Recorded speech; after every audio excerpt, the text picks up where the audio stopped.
할렐루야. 오늘 저희들 수요예배 이 창세기 47장 1절 12절 그리고 27절 31절 말씀으로 창세기 강의 73번째 시간 말씀을 나누도록 하겠습니다. 이제 창세기가 다 끝나가죠.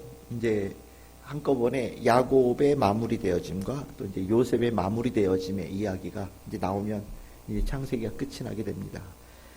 오늘 이야기는 야곱의 마무리 본문이라고 보시면 되겠습니다. 야곱이라고 하는 인물은 실은 우리가 족장에 관한 얘기들을 이렇게 쭉 나눌 때 굉장히 중요한 위치를 차지하고 있는 인물이에요. 제일 길고요.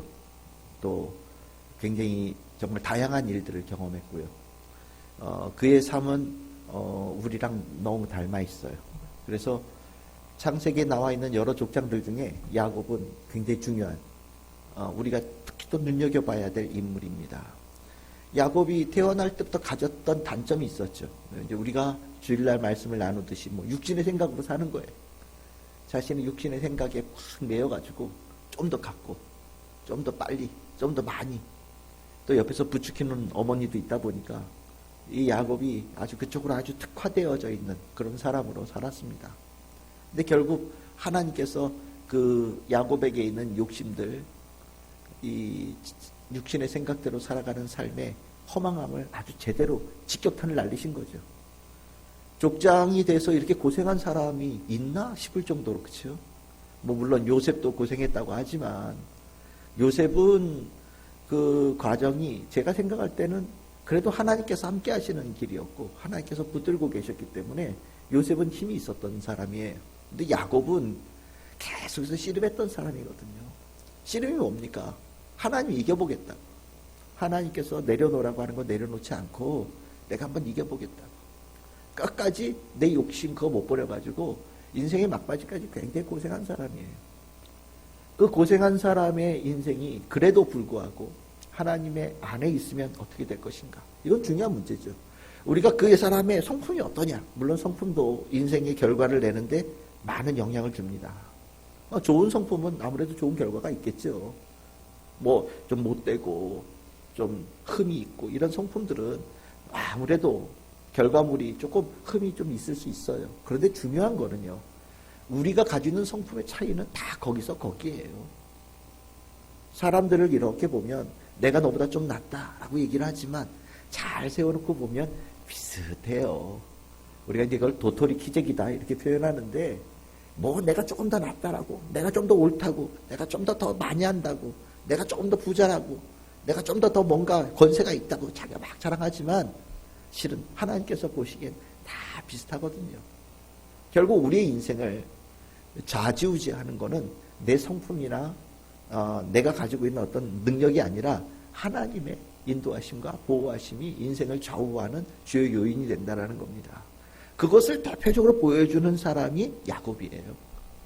그러니까 성경에서 제일 못난 사람, 참 이렇게까지 참 이렇게 하나님의 사람이라고 얘기해놓고서 이렇게까지 힘들게 산 사람이 있나 싶을 정도로 어려운 사람이었는데 이 사람도 하나님의 은혜 안에 하나님의 축복 안에 그 얘기를 맡겼을 때 하나님께서 그의 인생을 복되게 잘 마무리해 주셨다라는 것을 우리에게 알려주는 겁니다.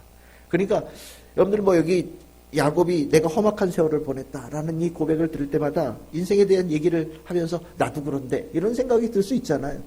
험악하다라는 게 어두운 골짜기도 가고 힘든 과정도 가고 정말 내 뜻대로 되는 거 별로 없이 그렇게 왔단 말이죠. 근데 중요한 거는 이 자리에 와 있는 거예요. 험악한 세월을 막 지나면 우리는 원칙적으로 한다면 험악한 세월이 그의 인생을 중단시켰어야 돼요. 험악한 세월로 인하여서 그가 험악한 인생으로 끝났어야 된단 말이죠. 세상의 환경이 험악하고 그 환경의 영향을 받는 야곱이 되어졌다면 아마 악을 열심히 행하면서 정말 뿔따고 막 이렇게 내면서 살았던 그런 모습으로 인생을 살았을 거예요. 그런데 중요한 거는 험악한 인생을 살았지만 하나님께서 그를 인도하시고 야곱도 그 인도하심에 순종하면서 갔더니 이 자리까지 왔다라는 것을 우리는 봐야 되는 거예요. 이게 축복이죠. 험악한 인생이라고 고백하는 것 자체가 축복이라는 거예요. 그런 고백을 하면서 이 험악한 인생이 중도에 탈락하지 않고 여기까지 왔다. 그것도 어디 앞에 서 있어요? 바로 앞에 서 있잖아요. 세상의 최고의 권력자 앞에 서 있는 거예요. 내가 그렇게 험악한 인생을 길게 살아왔지만 그래도 중단되어지지 않고 이 자리에 왔습니다. 그 가운데 무슨 얘기가 있습니까? 하나님께서 내 인생을 이끌어 주셨습니다. 라는 고백이 있는 거예요. 그러니까 정말 우리는 내 성품 중요하지 않아요. 더 중요한 거는 하나님의 인도하심에 내가 따라가고 순종하느냐가 중요한 거예요. 그러면서 하나님의 마음을 내가 닮아가고요. 성령의 생각으로 사는 자로 바뀌어지는 겁니다. 그러고 나면 다 예수 닮은 사람이 되는 거예요. 예수님의 모습처럼, 예수님의 닮은 모습으로 무엇을 보더라도 예수님의 눈으로 보고, 무엇을 들어도 예수님께서 듣듯이 듣고, 무엇을 느끼더라도 예수님께서 느끼듯이 느끼는 거예요. 그러고 나면 거기에 사랑도 있고 용서도 있고 거기에 새로운 희망도 일어나고 거기에 다시 시작할 수 있는 힘도 주어진단 말이죠. 이게 우리에게 하나님께서 우리의 성품을 그렇게 만들어 가기를 원하시고요. 우리는 그렇게 살아가야 되는 사람이에요. 오늘 이 야곱이 하나님 안에서 그렇게 산 사람으로 바로 앞에 서 있는 거예요. 오늘 여기 보시면 1절에서 6절까지는 먼저 5명의 형제들을 먼저 왕을 바로를 만나게 했습니다. 그러니까 우리가 이렇게 뭐 여러분들 정상회담 뭐 이런 거 할 때 미리 실무자들 다 만나가지고 뭔가 다 결론이 다 나잖아요. 그 정상회담 하기 전에 모든 게 다 끝납니다. 모든 게 다 끝나고 가서 그냥 악수하는 거예요. 여기 보시면 5 형제는 실무적인 차원의 만남을 먼저 가졌다라고 보는 거예요. 이 얘기를 왜 하냐면 야곱이 어떤 사람으로 바로를 만난 겁니까? 왕처럼 만났다는 걸 얘기하는 거예요. 왕처럼 만났다. 그러니까 존귀하게 된 거예요. 130년을 뭐 이리저리 떠돌면서 막 헤매고 다니고 정처 없이 자기가 살아야 될 곳을 얻지 못하고 돌아다니는 인생처럼 그의 인생을 평가할 수 있을지 모르겠지만 그의 인생의 마지막에는 하나님께서 어떤 사람으로 만드셨냐? 세상의 최고의 권력자 앞에 1대1로 서서 정상회담을 할 수 있는 사람으로 만들어줬다는 걸 얘기하는 겁니다. 그리고 그 앞서서 5 아들이 먼저 가서 실무적인 차원 얘기 다 했다. 그 실무적인 차원은 고센 땅에 살게 해주세요. 자기가 먼저 찜한 거예요. 고센 땅. 딱 찜했더니 실무적인 차원에서 얘기가 끝난 겁니다. 그랬더니 7절에 이제 야곱이 들어가는 거죠. 그의 자기 아버지 야곱을 인도하니. 여러분들 성경에 뭐라고 나옵니까? 7절에 축복하였다라고 나오죠. 축복하였다. 그리고 얘기가 다 끝나고 10절에도 보면 축복하였다라는 얘기가 나옵니다. 글쎄 이게 이해가 될까요? 아마 세상 상식으로 본다면 지금 야곱은 그냥 정말 먹을 거 없어가지고 할 수 없이 들어온 사람이잖아요. 바로는 세계 최고의 권력자란 말이죠. 그런데 야곱이 축복했다? 글쎄요. 이 얘기를 글쎄 신앙의 눈으로 본다면 이해할 수 있을지 모르지만 그냥 세상적인 눈으로 본다면 이거 이해하기 어려운 얘기예요. 그런데 이 바로가 야곱을 볼 때 중요하게 봤던 모습이 있다는 겁니다. 그게 뭐냐면 오래 살았다라는 거예요. 장수의 복을 누렸다는 겁니다. 당시에 애굽 사람들의 평균 수명이 한 110살쯤 됐었대요. 최고로 많이 살면. 최고로 많이 살면 110살 정도 사는데 지금 나이가 몇이라고 그래요? 130 살았다. 그리고 우리 조상들은 더 많이 살았다. 나는 거기에 비하면 잽도 안 된다. 뭐 이런 얘기를 하고 있는 거거든요. 그러니까 이 바로는요. 야곱 안에서 무엇을 느꼈느냐? 생명을 느낀 거예요. 우리 주일날 말씀 나눴죠. 생명의 능력. 야곱 안에 신이 준 생명의 능력이 있다라는 것을 바로가 보았다라는 겁니다. 그리고 나서 보면 13절에서 26절까지 여러분들 이 요셉이 막 이렇게 땅을 갖다 기근 속에서 5년 동안 어떻게 했는지 얘기가 쭉 나오잖아요. 여기 보면 뭐 돈을 얼마 받았느냐, 땅에 뭐 소출을 얼마 이상을 냈느냐 이게 중요한 게 아니에요. 중요한 건 뭐냐면 다 살았다라는 거거든요. 기근이 들어서 다 몰려들었는데 그 몰려드는 사람을 다 먹이고 다 정착시킬 정도로 요셉은 능력이 있었다라는 겁니다. 다른 말로 표현하면 하나님의 생명이 요셉을 통하여 역사했다는 거거든요. 이게 중요한 거예요. 생명의 사람이요. 생명의 사람이 되어진다는 것 하나님께서 주신 축복이고요. 그 생명의 사람이 섰을 때 존귀한 자로 하나님께서 세워주신다는 겁니다. 생명이 어디 있습니까? 성령의 역사 안에 있는 거예요. 내 안에 성령이 있을 때 내가 생명의 사람이 되어져요. 내 안에 성령의 충만함이 있을 때 내가 존귀한 자가 된다라는 거예요. 그래서 우리는 성령의 충만함을 구하는 겁니다. 주여 내 안에 풍성하게 거하여 주시옵소서. 하나님께서 가지고 계신 생명을 내 안에 채워주시옵소서. 주님의 그 충만한 생명 가운데 주일날 말씀 나눴듯이 죽음도 생명으로 바뀌어지는 역사를 이루어 주시옵소서 라고 고백하는 자들, 이 사람들이 우리 성도들이 되어야 된다는 겁니다. 야곱은 인생의 마지막에 그 생명의 사람으로 바로 앞에 서서 축복하는 사람이 되어졌다라는 거 굉장히 중요하죠. 우리가 축복은요 돈이 아니에요. 생명입니다. 진짜 가치 있는 건 생명이에요. 여러분들이 우리가 인생을 잘 살았느냐? 중요하죠. 그 잘 살았을 때는 내가 하나님께서 내 안에 육신은 비록 이 나이가 들어가면서 죽음에 가까울지라도 이 안에는 성령의 역사가 더 충만해져요. 그래서 육신하고 상관없이 마음껏 축복하는 자로 세워질 수 있다는 겁니다. 그것이 심지어는 세상의 최고의 권력자에게도 축복할 수 있는 사람으로 세워준다는 거죠. 그것이 하나님께서 우리에게 원하시는 모습이에요. 열방이 축복이 되는 자, 열방에게 축복을 전하는 자, 아브라함에게 하나님께서 약속하신 그것입니다. 너를 축복하는 자에 대해 축복하고 하나님께서 하신 그 축복의 통로가 하나님의 사람이 된다는 거, 생명이죠. 여러분들 어떠십니까? 이 안에 생명이 얼마만큼 중요하십니까? 돈으로 만족해 살지 마시길 바랍니다. 돈은 생명이 아니에요. 돈은 그냥 편리한 도구일 뿐입니다. 진짜 중요한 거는 내 안에 성령의 힘이에요. 성령의 충만함이에요. 이것이 내 삶의 능력이고요. 내 삶을 존귀하게 되어진 중요한 요소가 된다는 겁니다. 우리 성도들에게 그 축복이 넘치기를 소망합니다. 야곱의 인생이 왜 또 중요하냐? 여러분들 27절 끝에 보십시오. 뭐라고 얘기가 나옵니까? 생업을 얻어서 생육하고 번성하였다라고 얘기를 합니다. 이 야곱의 형제들에게 이 바로가 준 선물이 있죠. 그게 뭐냐면 내게 속한 가축을 돌보는 일을 맡겼어요. 여러분들 6절에 보시면 나오죠. 능력 있는 자가 있거든 그들로 내 가축을 관리하게 하라. 이거 요즘 말로 표현하면 뭐가 된 겁니까? 공무원이 된 거예요. 공무원. 네, 봉급받는 겁니다. 그러니까 뭐 소출이 없더라도 네, 꼬박꼬박 매달 봉급이 나오는 거예요. 그러니까 사는데 아무 문제가 없는 거죠. 떠돌이 같았던 사람이 왕의 일을 돕는 일을 한다? 대단히 중요한 일 아니겠습니까? 하나님께서 그렇게 떠돌아다니던 야곱. 실은 그 자기 재산 하나 조그마한 거 얻으려고 그 교미할 때 그 앞에다 막 나무 갖다 놓고 막 그런 거 했었잖아요. 그치요? 열심히 일했음에도 불구하고 자기 것 아무것도 없던 사람이 바로 야곱이었어요. 그걸 단순하게 1, 2년을 그렇게 산 게 아니거든요. 굉장히 긴 시간 살았어요.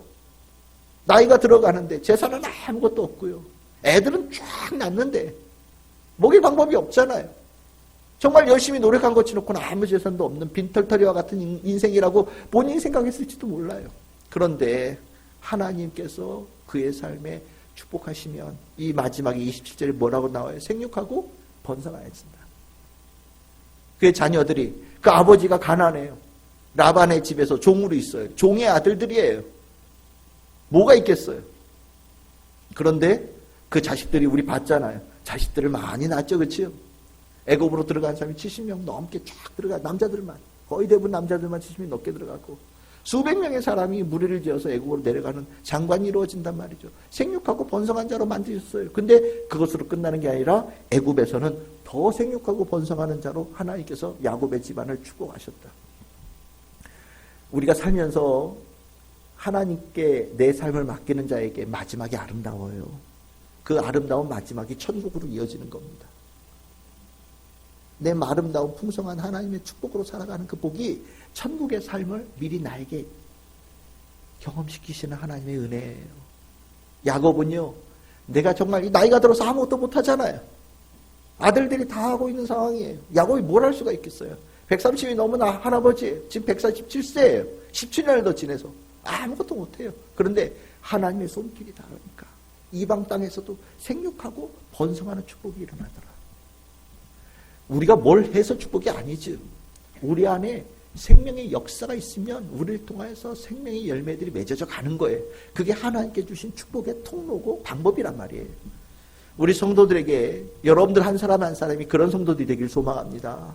여러분들이 그렇게 축복의 사람, 번성의 사람, 생육하고 번성케 하는 생명의 존재들이 되어져야 돼요. 그 하나님께서 그렇게 만들어 주셔요. 저는 이거 많이 봤어요.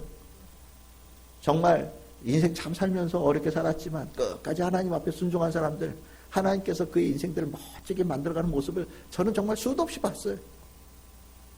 저는 여러분들이 이 부분에 대해서 의심하지 않기를 바랍니다. 많은 사람들이 이거 가다가 의심해요. 정말? 정말 그럴까? 하나님한테 맡기면 다 잘 살까? 내 지금 이렇게 어려운데? 걱정하지 마세요. 성경에서 얘기하는 게 뭐냐면 하나님께 맡긴 자는 하나님께서 보증하신다라는 거거든요. 이게 야곱의 인생이에요. 그 험악했던 인생이 생육하고 번성한 인생이 됐으니 얼마나 축복입니까? 이 축복이 여러분들의 축복이에요. 야곱의 축복이 여러분들의 축복이에요. 여러분들이 그런 축복의 사람들 다 되기를 소망합니다. 세 번째 내용은 무엇이냐? 우리가 늘 얘기하죠. 이 축복이 이어져야 돼요. 축복이 이어져야 되는 거예요. 이 창세기에서 얘기하는 가장 중요한 게 뭐냐? 이어져야 된다는 거예요. 하나님께서 누군가에게 시작을 하셨고 그 시작이 그 다음에 퍼져가고 더 깊어지고 넓어져 가면서 많은 이들에게 하나님의 축복이 나누어지는 역사들을 이뤄낸다는 거거든요. 끊어지면 안 된다는 거예요. 끊어질 만한 위기에 하나님은 개입하셔서 끊어질 위기를 다시 이어가는 역사를 만드신다는 것을 성경에서 계속 얘기하는 거거든요. 이어진다. 중요하죠. 내 믿음 굉장히 중요해요. 하지만 내가 가진 이 믿음을 이어갈 사람이 있다는 건 너무너무 중요한 거예요. 우리가 요즘에 다 개별화되다 보니까 부모와 자식 간에도 개별화되어지고요. 형제 간에도 개별화되어지고 옆에 누가 사는지도 잘 모르잖아요. 그렇죠? 다 개별화되어져 간단 말이죠. 요즘에 애들 친구도 없어요. 다 개별이에요. 그냥. 아주 이기적으로 아주 끝판왕으로 가고 있어요. 그러다 보니까 요즘 우리 전 세계에서 가장 걱정하는 거 우리나라 없어질까 봐 걱정한대잖아요. 애를 안 낳아가지고. 전 세계에서 유일하대요. 인구가 이렇게 생겼어요. 이렇게 요쪽까지 나온 게 저희 세대고요. 밑에는 이렇게 생겼어요. 밑에는 애들이 없어요. 사람이 없어요. 이게 이제 20년 30년 된 요 사이즈로 올라가는 거예요. 나라 전체 인구가 반토막 나는 겁니다. 왜 그래요? 애 기르는 거 싫거든요. 애 낳는 거 싫은 거예요. 애 때문에 부부 사이에 뭔 일이 있어도 헤어지지 못한 생각이 있어서 애를 안 낳아요. 언제 헤어질지 모른다는 생각이 들어서 돈 많이 든다고 애를 안 낳아요. 참 이기적이죠. 그 이기적인 것들이 어떤 문제가 생기냐? 믿음의 대가 이어지질 않아요. 믿음이 잘 전달되어지질 못해요. 요셉이 만약에 제대로 안 섰다면 야곱도 위기죠. 그렇지 않겠습니까?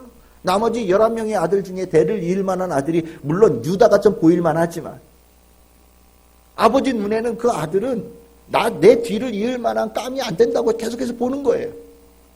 그러니까 이 야곱은 11명의 아들들이 있음에도 불구하고 마음이 편하질 않아요. 나 죽고 나면 하나님께 주신 축복이 끊어질 것 같다는 생각이 자꾸 드는 거죠. 아직 베냐민은 어리고 베냐민 보십시오. 어디 말 한마디 신앙 고백 제대로 한테 나옵니까? 입에 얼어붙었어요. 베냐민은 깜이 안 되는 거예요. 내가 아무리 사랑하지만 깜이 안 되는 거예요. 눈을 못 감는 거죠. 죽을 날이 가까이 온다는 생각이 드는데 요셉은 사라져서 죽었고요. 나머지 11명의 아들은 다 깜이 아니래서 어떻게 하면 좋겠습니까? 라고 하나님께 부르짖었는데 하나님께서는 그걸 이어주시는 거 아니겠습니까? 요셉이 살아있다? 요셉이 살아있는 것 정도가 아니라 요셉이 너무너무 잘 큰 거예요. 너무너무 훌륭하게 잘 큰 거예요. 나보다 더 하나님의 사람으로 멋지게 쓴 거예요. 아버지는 험악한 인생을 살았는데 아들 요셉은 험악한 인생을 살았는데도 불구하고 험악하다는 얘기를 안 해요. 이미 그 안에 모든 것을 용서하고 이미 넘어섰단 말이죠. 아버지하고 아들은요 차원이 달라요. 그리고 나니까 여러분들 우리 요셉 이야기 처음 나올 때 왜 볕단이 뭐 이렇게 절하고 뭐 별이 절하고 뭐 이런 거 있었잖아요. 거기 아버지 어머님도 절했잖아요. 그 절한다라는 게 왜 절한다고 했냐? 아들이 나아요. 아들이 네가 나보다 낫다라는 거예요. 그 네가 나보다 낫다라는 것에 대한 얘기가 오늘 이 본문의 27절 31절에 나오는 거예요. 여기 하나님께 경배했다라고 나오잖아요. 제일 끝에. 이 하나님이란 단어가 없어요. 원래. 경배했다. 침상에서 경배했다. 그래, 침상에서 경배했다고 얘기를 하니까 경배는 보통 하나님께 하는 거니까 이걸 하나님께 경배했다라고 쓴 거예요. 근데 이걸 그렇게 요셉의 이야기에서 꿈의 이야기로 본다면 이거 야곱이 요셉에게 절한 것 같아요. 그걸 어떻게 할 수 있느냐? 여러분들 29절 보십시오. 내가 내게 은혜를 입었거든 청하노니 부탁하는 거죠. 그렇죠? 아버지가 아들에게 부탁합니다. 내가 내게 은혜를 입었거든. 네가 나에게 정말 은혜를 끼칠 마음이 있거든. 부탁을 하는 거예요. 그 부탁에 요셉이 하겠습니다라고 약속을 했어요. 그랬더니 아버지가 맹세까지 하면 좋겠다라고 하니까 요셉이 맹세까지 합니다. 그리고 났더니 그 넓은 용소의 크기가 얼마나 큰지 야곱은 아는 거예요. 자기를 죽이고 자기를 팔아넘기고 미워하고 핍박했던 형제들, 그 형제들에 대한 마음을 요셉이 다르게 먹는다라는 거, 이거 대단한 일이라는 것을 야곱은 알고 있는 겁니다. 그래서 야곱은요 기꺼이 네가 나보다 낫구나 그러면서 정말 기쁜 마음으로 자신의 믿음을 요셉에게 전달해 주는, 네가 나보다 낫고 네가 나보다 뛰어나고 난 너에게 이 믿음의 유산을 넘겨줄 수 있어서 나는 참 복된 사람이다 라고 얘기를 하는 겁니다. 맞아요. 여러분들 성령의 사람으로 사십시오. 지금은 조금 눈에 보이지 않더라도요 나중에 반드시 여러분들의 믿음을 이어갈 다음 세대의 리더를 세워주실 겁니다. 하나님 안에 여러분들 계시면 되는 거예요. 하나님은 여러분들의 믿음이 여러분으로 끝나게끔 두지 않으셔요. 성령의 사람들에게는 하나님께 주신 역사하심이 있단 말이에요. 걱정하지 마십시오. 하나님의 능력이 있어요. 야곱은요 그 축복을 받은 거예요. 대가 끊어진 것 같았는데 대가 이어지는 축복을 받은 겁니다. 야, 그러고 나서 보니까 야, 이 야곱 참 험악한 인생 살았다고 하는데 야, 이분만큼 복받은 사람도 없는 사람이에요. 그치요? 세상에서 가장 권력자 앞에서 그를 축복하는 사람, 생명이 충만한 사람으로 축복하는 사람이 되어졌다. 엄청나죠? 거기에 생육하고 번성하게 여지는 축복을 받았다. 이렇게 대단한 겁니다. 더군다나 나보다 더 나은 믿음의 다음 세대를 세우고 그것을 해내고 인생이 마무리되어진다는 것, 축복 중에 축복이죠. 이 모든 거는 야곱이 욕심도 많고 수도 없는 것들이 있었지만 그럼에도 불구하고 하나님의 인도하심 속에 순종하면서 왔기 때문에 일어난 축복이에요. 저는 여러분들이 이 순종의 축복, 정말 하나님, 예수님, 성령님을 그냥 무던하게 잘 쫓아가는 성도들 다 되기를 소망합니다. 그 안에 생명이 있어요. 그 안에 생명의 역사가 있어요. 죽음도 생명으로 바꾸시는 성령의 역사가 있습니다. 그것이 하나님의 사람에게 예비되어진 마무리예요. 저는 오늘 이 말씀이 야곱의 인생의 마무리라서 참 더 귀해요. 여러분들이 이 말씀이 심령에 잘 새겨져서 하나님, 내 인생의 마무리도 이렇게 되어지기를 원합니다. 내가 성령님 안에서 순종하며 살겠습니다. 주여, 우리 집에, 우리 집안에, 우리 자녀들에게 주님 축복하여 주시어서 성령의 역사, 생명의 역사가 풍성하게 일어나게 하여 주시옵소서. 2023년도에는 아버지보다 더 나은 자녀의 믿음이 세워지는 축복으로 2023년 세워지기를 소망하며 기도하며 응답받는 우리 성도들 다 되시기를 주님의 이름으로 축복합니다. 아멘.